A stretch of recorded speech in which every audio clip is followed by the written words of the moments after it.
Eto, pandaigdigang balita po tayo ngayon mga sangkay. Ito pong sinasabing mga UFO files doon po sa bansang Amerika ay dinilit na. Ibig sabihin, yung mga impormasyon sa mga sinasabing kung totoo man yung alien at itong mga sasakyan nila, UFO, i-deleted na. Matapos magdeklara si Trump na ilalabas ang napakaraming mga files tungkol po dito.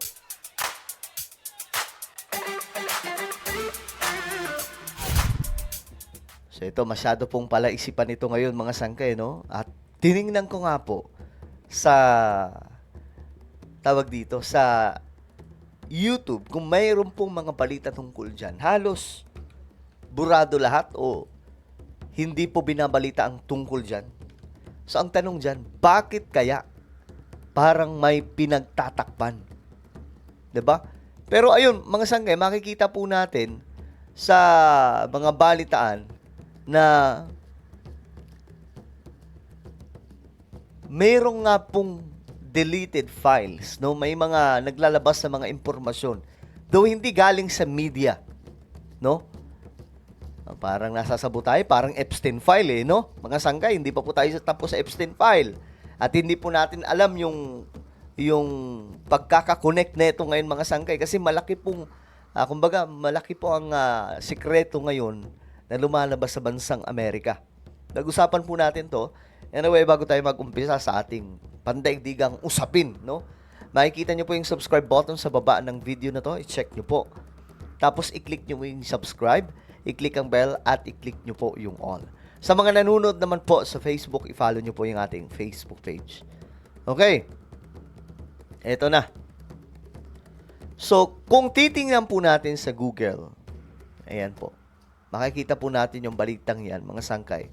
Pero hindi po galing sa media, no? Karamihan po galing po dito sa mga naglalabas sa mga information. Remember, yung mga ganitong klaseng impormasyon, mga conspiracy theorist yung naglalabas. Halimbawa, yung Epstein file. Bago pa po mangyari na malaman ng lahat na totoo pala yun, lumabas na po yun sa mga conspiracy theorist vlogs at documentaries or mga article. Nauna na pong ilabas bago pa po lumabas yung mga information sa Epstein file. So ganito din po ngayon mga sangkay, ang naglalabas, itong mga hindi namang kilalang mga pagkatao pero may nalalaman. Ngayon, eto mga sangkay, ayon po dito, nasa malapit daw po or nearly 3.8 million. Grabe dami. Na mga files ni-remove daw po sa isang black vault ilang oras lamang daw po matapos si President Donald Trump mag-utos na i-release lahat ng UFO-related government records. Ilang oras lang. Binura. So, sino kaya ang nagbura mga sangkay? At ano kaya ang purpose ng pagbubura? Alam niyo, dami pong conspiracy theory ngayon sa US na what if what if nag-i-exist itong sinasabi nilang mga alien tapos nabubuhay sila sa katauhan ng mga sikat at makakapangyarihang tao. Isa na po dyan sa sinasabi nila, what if Bill Gates, what if kung sino-sino mga tao ang nababanggit nila. What if si Biden daw po yun, yung iba dyan. Maraming ganong conspiracy theory. No? Na mapapaisip ka rin talaga, nga no, teka lang.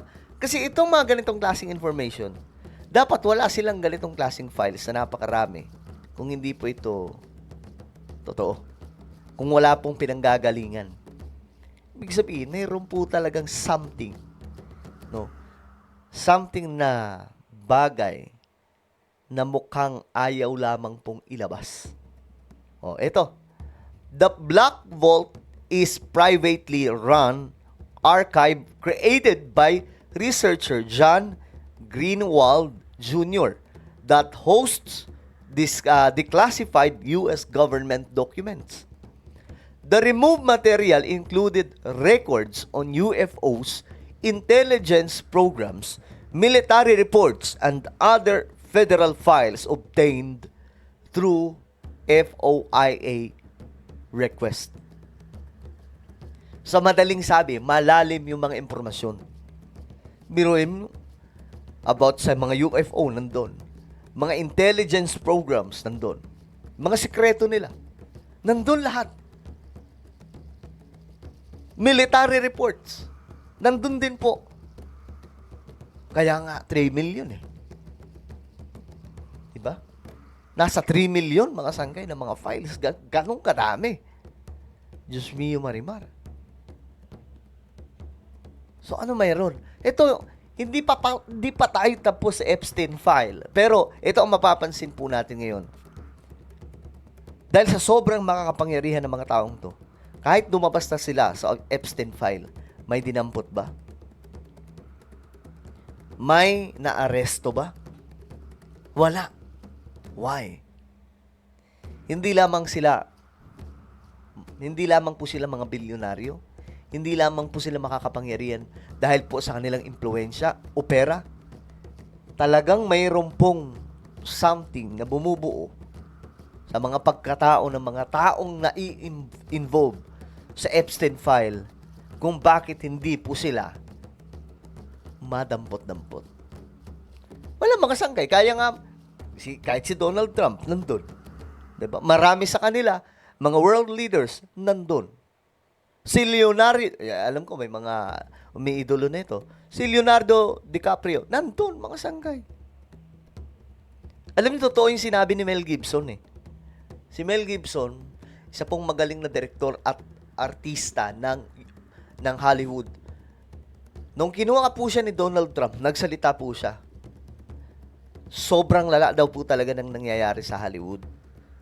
And we are talking about pagkain ng mga laman ng katulad din po natin. Alam niyo na siguro yun. Ang hirap lang banggitin sa YouTube. So, ganun po kalala, mga sangkay. Hindi pa po tayo tapos sa Epstein file. Tapos, eto na naman.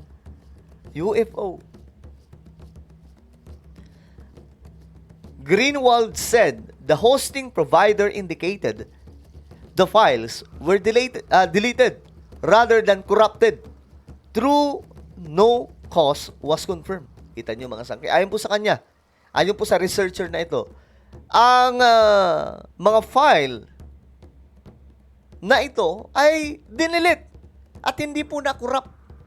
Hindi po kumbaga, hindi po yung nagka-problema lang yung system, then na-delete. Ibig sabihin, may tinatago po talaga, no? Pero, dahil nga po high-tech ang panahon natin ngayon, ayon dito, the archive was later restored from backups, raising questions about digital preservation and public access to declassified records. Naku, magugulat na lamang po tayo. Baka may makita po tayo na kung ano pang mga impormasyon doon. What about the Trumpstein files? I already said it once. The aliens wants all of the Epstein files released. Ito yung mga sangkay kinokonekta ng mga tao sa buong mundo, yung about sa Epstein file at itong about sa mga impormasyon tungkol sa alien. What if totoo talaga no? Yun lang yung tanong natin dyan, what if totoo talaga? Tapos itong mga sangkay, nag-transform through technology. Yun na naman, technology, especially US. Tapos itong mga taong to, halimbawa si Epstein, si Jeffrey Epstein, hindi matukoy kung saan talaga yung pinagmulan niya. Baga nag-exist na lang siya, naging ganito yung trabaho niya, tapos eto na siya, hanggang sa naging ma-impluwensya. Pero yung talaga ng history ng buhay niya, hindi nila mahanap. So what if these people are disguising as human? Diba? What if lang naman? What if ganun? Diba? Well, pag-usapan po natin to ng madetalye mga sangkay dito sa Sangkay Revelation. Okay? Kaya ngayon, hanapin nyo po ito sa YouTube. Kapag nakita nyo na itong Sangkay Revelation, i-click nyo po yung subscribe, i-click ang bell, at i-click nyo po yung all. Magaganda po yung topic natin dito. At documentary style. Alright? So ako na po ang magpapaalam. Ano po ang inyong opinion? Comment down below. Mag-iingat po ang lahat. God bless everyone.